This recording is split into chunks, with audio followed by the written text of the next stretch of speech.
Today, I am going to ham it up during the bye week with special guest, and I think it's going to please a lot of you. Now it's coming up after the bumper. What do you mean you don't subscribe to my son's YouTube channel? Mama, no! Just snap the damn ball, RJ. What's up, kinfolk? It's RJ Young. I am not on a step mill. Consider hitting the like and subscribe button because I upload a video every single day. It's always OU related, college football related, sports related. We have a good time, and I am pleased to be joined by Brett, the AKA the Angry Sooner. Brett, man, what's going on, dude? RJ, the real deal Young. How are you, baby? I'm getting there, man. I'm getting there. Now that was cool. We're text buddies. We talk, and I was actually cagey when I sent that text because, I know that you're off the grid, and I know that I want to respect that. But I was like, do you want to ham it up during the bye week just to see what's going on, see how we feel about it? And you're like, yeah, sure, man, let's do that. So here we are. I want to get your perspective on this because I think sometimes I'm just a little too close to what's going on at OU, especially now that they let me in that room and they let me in that press box, which is like wild and something we can get into. But like, what is your assessment first of Alex Grinch and the defense, especially as opposed to last year? First of all, I'd like to say congratulations to living the dream and getting to be close to everything that we all love and hold so dear.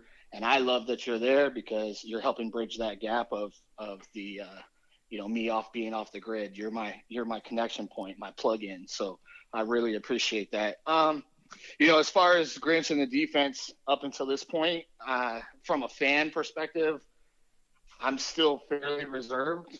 I'm not sure if that's just from years and years and years of pain and heartache and hurt. When you talk about the competition that we faced, it's difficult to really get a grasp on the improvement level, but I can tell you I can see a difference in mentality, which is all I ever really asked for in the past. Is I'm seeing guys fly to the ball. I'm seeing guys wrap up more. There's definitely been some situations where I'm like, okay, we could do better there, but I'm just seeing an overall level of effort and energy raised, and I think that's also turning into a little bit of confidence, which is something I think we haven't seen in quite a few years, where the guys on the field believe that they're going to stop the guys rather than being out there hoping to not stop them. And I think as well as I do, that mentality shift can go a long way when it comes to production on the field. 100%. And they spoke to that at length. The thing that I wanted to get a grasp of, and I think I did over the offseason and into the summer and in the preseason, is that the defense wants to be good. Like the guys that actually have to go out there and play football, they really want to be good. They don't like knowing that it's not just that they were bad, it's that they were the worst. And you had Grinch talking in the way that a lot of fans wanted to hear talk, but I would always go back to, because I'm a player advocate, right? I would say, how are the kids taking this? But in how he approached it, he would talk about what we did in 2018. It's like, in my head, I'm going, you weren't even here, and you're already taking ownership for that, which is a good sign, right? We were ranked 129th, and I wanted, he said I wanted that one tattooed on their forehead, and since then they have, said this is a new year, we're doing new things, and you're seeing it. Like, Pro Football Focus has been very, very diligent in putting out there, Parnell Motley's good. He might be the best to do it right now, which is not necessarily something that you expected to hear said about him. But I go back to like the Tulane game in 2017. I think that was the pay-per-view game that year. He had like 2 picks in that game. So the ability's always been there, and we talk about him. Just get your head around, man. You're there. I like what I see, but also, like my pick was not Grinch until it became clear that Grinch was on the radar. Even before that, I was like Harlan Barnett. What's Harlan Barnett doing at Florida State? He's stinking it up. They're bringing in Jim Leavitt, so there you go. But the only real question I wanted to get a feel for from you was safeties. Are you at all still pissed or concerned about the safety play? 100%. Okay. I mean, you have to be. You take away, again, talking to the competition that we've been playing, and seeing some of the things that you've seen on the field, you can quickly identify that that's the weakest spot. I mean, you could argue that our front seven is solid. It is as good as many in the country. Maybe not upper echelon, maybe not elite, but they're really good. And we have a lot of talent there, and we've got a lot of depth there. But then when you start getting into that back front, and you're like, okay, first and foremost, size, and you're going to talk about our most challenging game this year is going to be going up against big, hefty, fast, strong receivers. It's got to be a concern. It has to be a concern. But I think you touched on a lot of good points there with Grinch in the we mentality. And I always go back to this in my personal life. There's a silly little cliche meme that goes out there on the internet, and it has a picture of the difference between a leader and a boss. And as I've watched Grinch take over this defense, I'm starting to see the differences, I believe, from him and Mike. And Mike, I believe, was a boss. He was very much tell you where to go. And the meme is just a guy sitting on top of a chariot with a whip, and there's a whole bunch of guys pushing the chariot at the bottom. And he's pushing the whip, telling them where to go. And then the leader version of that is the guy is at the front pulling with the guys, right? And I think that's where Grinch is coming to play, and that's where you're seeing the improvement come from, because he's in the trenches with them and saying, like, hey, let's go. We can do this. I've been there. I understand what it feels like. You're capable. So what I hope to see is, I don't think we're ever going to get away from the deficiency this year of having a small back end, but we are fast. So I think if we can really focus in and really nail down, only getting beat one way, we can really put ourselves in a position to overcome that weakness. And so you say, talking about like a matchup with Texas, if we can keep Sammy contained and make him throw the ball, I think we saw with LSU, he threw the ball, but that's not his forte, and that's going to give you an opportunity to win. So I'm hesitant, I'm reserved, I'm concerned, but I'm optimistic, and I think that we can still make some really great things happen with the group that we have, and hopefully that'll lead to just recruiting better down the line where we can get bigger in that back. No, and that's an emphasis, right? You very well know.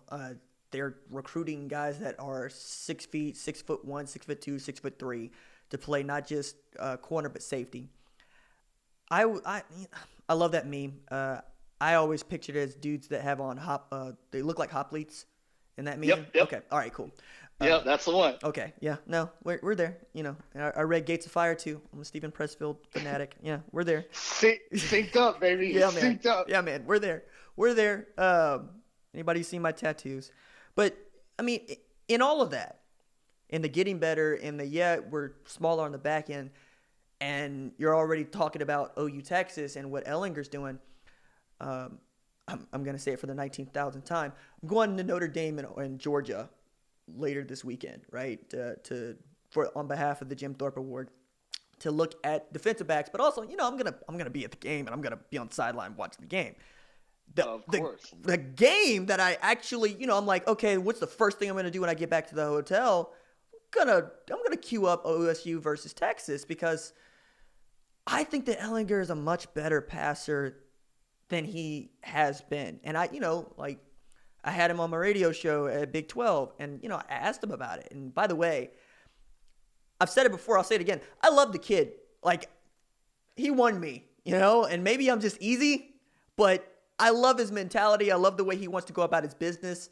And I do think that in watching, because I watched every bit of Texas this year, from La Tech to LSU to Rice, he's comfortable throwing the ball. Now, he still airmails a couple, right? And that's just going to be a part of his game, but he's comfortable throwing it in a way that everybody wanted him to. And Herman actually talked to that just a little bit, saying, hey, I need him to know you can make that throw. And you'll make that throw because you believe you can make that throw, as opposed to, me just telling you. And also, you got Colin Johnson and Malcolm Epps. And we just got to see Malcolm Epps. And he's 6'6", 240, playing whiteout, like on the numbers.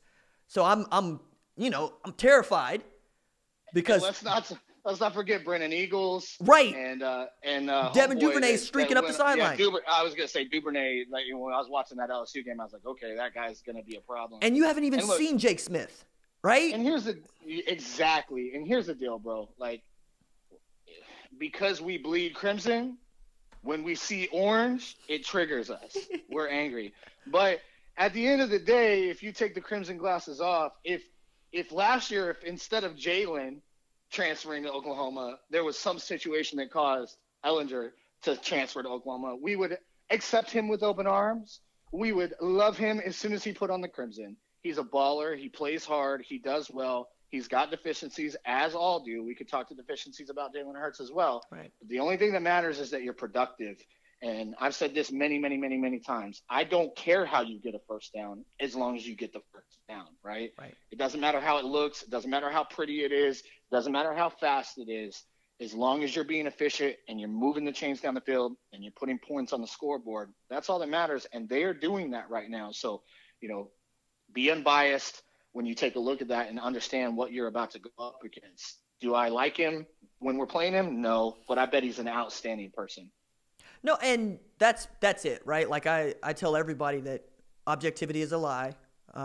Everybody's biased, but you can tell the truth and be honest. While everybody knows who you are and what you stand for, authenticity is important. And I believe that's at the top of my agenda. Be authentic, be original, right? And also just tell the truth, right? And the truth as you see it is our buddy Steve, right? He had this, he's like, look, if he came here, like you said, we love him, but also he's Baker to them. Down there, he has that sort of moxie. He has that sort of cachet. He's the guy taking the microphone talking about we're back, right? That's not Jalen Hurts, and that's kind of where I want to pivot to. He's a different kind of cat in that I get that people are inspired by his, one-track mind and his focus there, but in some ways I just want him to have just a little chill, just a little bit, and he's refusing to. Like, you're laughing, but I'm like, yo, man, like, y'all are really good. It's okay to say we played really well. We want to continue to play really well. He's just got no chill about it. He's like, no, we got to execute. Well, you did execute. You executed UCLA. They're dead. You killed them. Like, what do you think of this kid? For me, I love it. As a personal, in my personal life, these are similar things that I practice and preach. And in the great words of Gary Vaynerchuk, Gary V. Double down. Yeah, Gary V. Double down on your strengths, yeah, right? Man. So I think that's what Jalen's doing here, right? He's been through a lot. He's got a lot of spotlight on him. He's had a lot of downs. And right now he sees and recognizes that he's on the swing up, and he's double downing on his strengths. He's got no time for anything else. So from a fan standpoint, I'd love to see him be, more personable. And I'd love to see him be, just a little bit more open and fluid and transparent. But from a player standpoint, from a coach's standpoint, from a team standpoint, there's one goal. And that's the only thing, it seems like anyway, that's the only thing that's on his mind. And I'm completely okay with that. Right on. I get that everybody's excited about him from a team standpoint. I get that everybody wants to win a national championship. And I get that that's the top of the agenda if you're not just an Oklahoma football player or coach, but a fan, right? Because LSU won 2 national championships in 1 decade. Oklahoma hasn't won one since 2000. We could do all this all day. I still think that some of this needs to be enjoyed. And I don't think that it's necessarily on Jalen Hurts to enjoy it. I don't even think it's on the players to enjoy it. I do think it's on us to enjoy it, right? Because I'm going, man, they're averaging 8.32 yards per rush. Like, did the bone do that? Can we have a good conversation about how awesome they are without going, hey, they didn't win no national championship? I'm saying, man, from as I've gotten older as an Oklahoma fan, I have put less value in the outcome. Right. And I've put more value in the journey. And I think that's, just a part of getting older and having wisdom and things of that nature. Sorry, my dogs are going crazy. Nah, it's cool. Got them. But I think, I just love Oklahoma Sooner football so much that I enjoy watching the game and I enjoy seeing the talent that we have. And there's no argument. You cannot argue against the fact that we are an elite college football program. And, you could make a good argument that we're the best of all time, but we're top 5 no matter how you slice it. I'm going to enjoy that. Like you said, I'm going to take time and I'm going to watch these guys on the field, and I'm going to be able to, later on down the line, hopefully, with the opportunity of being a grandfather or something like that, I can talk to my kids growing up that may love football and say, hey, I got to see Baker. I got to see Kyler. I got to see Jalen. I got to see all of these great players, Adrian, Joe, Samaje. There's just so much to be happy about when you're an Oklahoma Sooner fan, and we get so tunnel visioned on, well, we don't have a national championship. It's like, man, well, we got 7 of them, and there's not very many other teams that have more than that unless they're counting stuff that doesn't really count or they're buying them, right? So, I think I'd love to get there. I want to get there. I want to see more. You could argue that we should have 10 right now, but we don't, and that's not going to deter me from enjoying the season and enjoying the squad that I love to watch and that makes me happy. No, that's well said. One of the things that I end up having to apologize for or just say out loud is like, hey, man, I wasn't around for Switzer. Like, it's great you guys got these stories, and I love these stories, but, like, hey, man, if Barry Switzer isn't in your top 10, okay, well, I get it, and I saw Bob. That's what I got, man. I didn't see Barry, you see Bob. I mean, what can you complain about? Right. It's Bob. Right. What an amazing job. And now we're saying Lincoln. Like, right. Who knows what his story is going to unfold and what we're going to be able to say we saw with him. 36. If he wins 3 Heismans in a row, think about that. I mean, the opportunity is there. It's never been done before. It's just unreal to think about having that opportunity.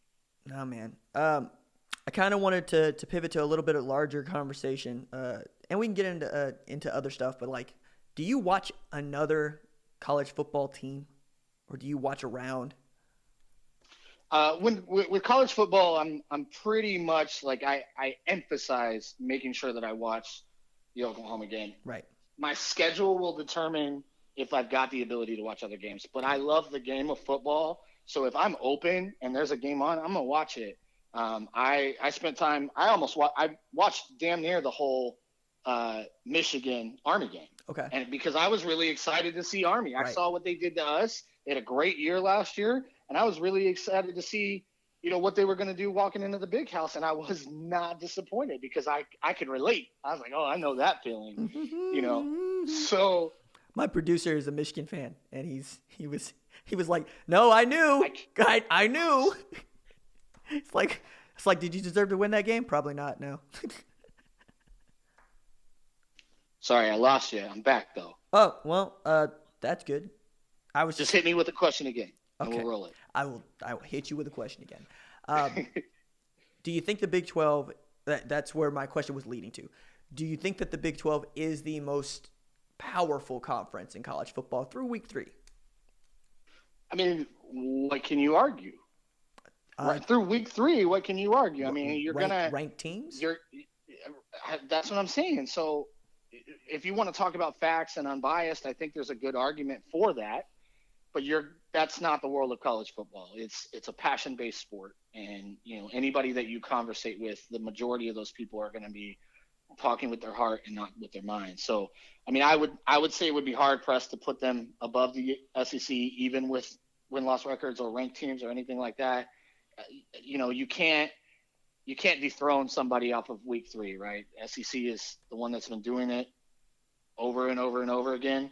My personal stance is I think we are as good of a conference as anybody out there, and we could go from top to bottom. I very much take the Bob Stoops stance on this. When you look at top to bottom, I think we're one of the most complete conferences out there, not to mention that we schedule well and we have to all play each other. I think those are huge things when you're talking about the efficiency and quality of a conference. The ACC is garbage. The Pac-12 might as well not even be a conference. So it's really the Big 12, Big 10, and SEC when you're talking about that, and Big 12 is looking pretty good right now. So I want to pivot into what I call the segment that only you can do, right? Because one of the things that I try to do with my show and with this channel is talk about the stuff that only I can talk about well, or that I know that I have a really good angle on and something that I can give. So, dude, I'm going to ask you one of those questions. Let's get it. Like, people want to know, where'd you go? Why'd you go? What are you doing? Yeah, I could touch on that. In the interest of staying shallow and not getting too deep. Okay. There are a lot of very, very good things about social media. There's a lot of great things about Twitter when it comes to informational purposes, when it comes to connecting purposes. What happened with the Angry Sooner account was never planned. And I did enjoy it. And I met some amazing people that I literally can call friends and family to this day. I have about 30 contacts probably that I'm staying in constant communication with in the text-based format that I love and enjoy, and my life is better for it. So there will always be a place that plays in my life as a part of me growing as a man and as a part of, me just evolving and being a better human being. But it got to a point where my values, what I believe in, what I stand for, what's important to me, didn't mesh well with the platform. And I'm just one of those people who I'm reckless and relentless. I mean, that's, if you're going to use two words to describe me in my entirety, I'm reckless and relentless. I believe in what I believe in. I believe it at all costs, and I am not going to change that for the opinion of anybody. And because it was causing so much time away from my normal life, it just got to a point where it's time to call it. It was fun while it lasted.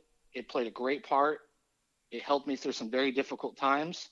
Those times ended up repeating themselves. And it was a time where I needed to be, I needed to be with my family. My family needed to have all of me. I was giving, 10, 20, 30% to Twitter. And that wasn't cutting it for the situations that I was going through, for the things that me and my family were going through. And even really for myself, the things that personally I was going through and had to deal with. It was just time for me to really focus on me. And I can tell you with 100% certainty, it was the correct decision. I don't regret it at all. And my life is better for that decision now. Right on, bro. Right on. No, I mean, and I think that covers that, honestly. Did you have questions for me? Man, just how are you? I mean, look, you do so much, and I can see. I know what it takes to be. Objects in motion tend to stay in motion until acted upon by another force, right? You're moving, bro. I know what it's like to move. So, just how are you? Like, what's going on with you? Like, you put so much effort into Sooner Nation, keeping us informed, getting the news, being authentic, as you said, which is one of the things I've always loved about you, and really tried to support as much as I can, because I think you're doing things the right way. You're not doing this for clicks. You're not doing this for attention. You're doing it because you love it, because you enjoy it, and because really it provides something that other people love as well. So, I mean, my only question is, how are you? I was good until that. I was fine. I was good. Thank you. You're welcome. No, man, I try to make a video, dude. That's all, man. Like, I have a thought about this. I have an opinion about that. I write some of them down. Sometimes I just sit in front of it and just go, I'm learning. I'm constantly learning. I mean, is even like you talking me through getting a cloud filter for this damn mixer and the audio problems that I've had with this channel. Dude, I bought a house. That was an ordeal. Huge. Yeah. That's huge, man. Yeah, man. That's life, man. That's all this is growing. It's what we are both doing. It's what every single person's doing. You can jump on a social media platform and you can hide all that stuff and you can cover it up and then you can present yourself as who you want it to be. But one of the things that I find invaluable in connecting these days is not hiding that stuff and being vulnerable and being transparent and being raw and putting yourself out there to make a mistake. And I'm just so thankful that you are doing that. It's something that I always tried to do as attention came. And hopefully I was able to do that in part, just by standing on what I believe in. But man, what more can you do? That's life. We're learning, we're living, we're growing. And as long as we do it together and we help each other out, you see somebody's there, you stick out a hand and help them up. I mean, this world will be a lot better place, right? And hopefully you and people like you can influence people to take that direction and that path in life. And I think we're heading in the right direction if we do. I appreciate that, man. I'm fortunate enough to be able to help sometimes. And that's really what I take away from a lot of this. Like in the beginning, like there's some people that know who Heber is. There's some people that don't. If you don't, you got some videos to watch. And I didn't Newcastle, Oklahoma, Lane, Oklahoma, baby. I mean, we come from the gutter, man. Like people don't understand. Like it's the gutter. No, and that's it though, right? Is I didn't know what I was doing until people started telling me what I was doing, and the way that people would respond. Like I set the videos to a certain time a day just because I thought the consistency was important, especially if you're trying to do something where you want people to pay attention. I mean, the 6 o'clock news is on at 6 o'clock, right? I didn't know that it was that big a deal until I found out that there were families that literally would sit down at 6 o'clock and pull up a video on their phone. I'm saying, man. Yeah, I'm saying. I didn't know that people would like stockpile these and watch them in the middle of the night while they're working the night shift. There's stuff about this that I've learned that I don't take for granted. That is enriching in more ways than one. And say less, bro. I mean, the fact of the matter is, dude, is the recipe for success in anything that you want to do in life, and don't get success twisted, because the word success just means you're happy and you're where you want to be and you're moving in the direction that you want to be. It means nothing else. But in order to do that, you do exactly what you're doing right now. I'm telling you, you are giving people the blueprint to do whatever they want to do in life. You want to do something, wake up every day, no matter who looks at it, no matter who has an opinion on it, and you do it every single day. No ands, ifs, or buts, no excuses, no days off.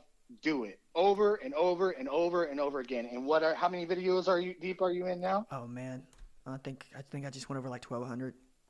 1,200 videos later, and you know what I'm saying? And you're where you want to be, and you're moving in the right direction that you're moving. But if you're not willing to put in the 1,200 videos, then, don't come talk to me about what you want. Yeah. And I love that about you. I will always respect that about you. And it's one of the reasons why there's no hesitation. Anything you need from me, you call me.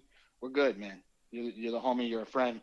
And I appreciate and am very grateful for that friendship. No, thank you, Brett. And I think that's a good place. Seriously. Well, I got one last question. Okay, go for it. This is the real one. I'm about to put you on the spot here. All right. Are you ready? Let's go. Are you ready for this? Let's go.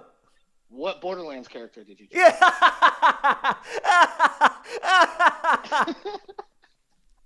I think let's get it out there, man. Because we want to know who RJ is. Oh God. What Borderlands character? I'm gonna have to screenshot this for you, and I'm gonna have to send it to you, and I want to see because I want your reaction.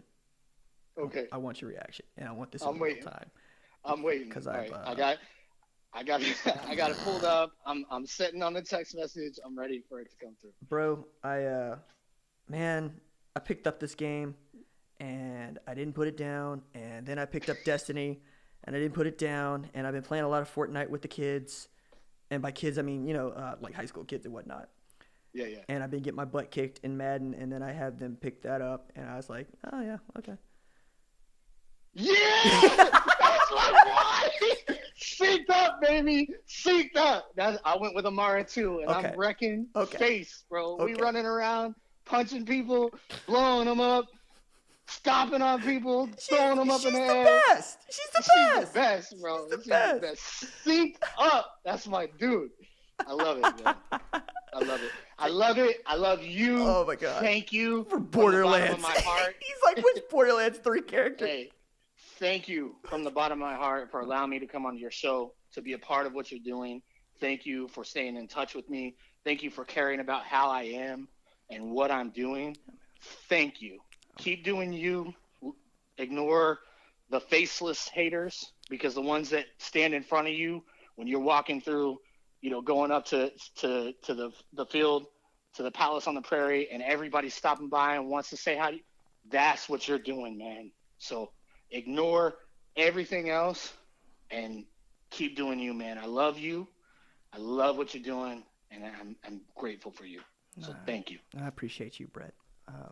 No, man, we're going to do it again. Probably after OU Texas. Anytime. Probably after OU You call Texas. it. Yeah, let's do it. All right, brother. All right, man. We'll see you.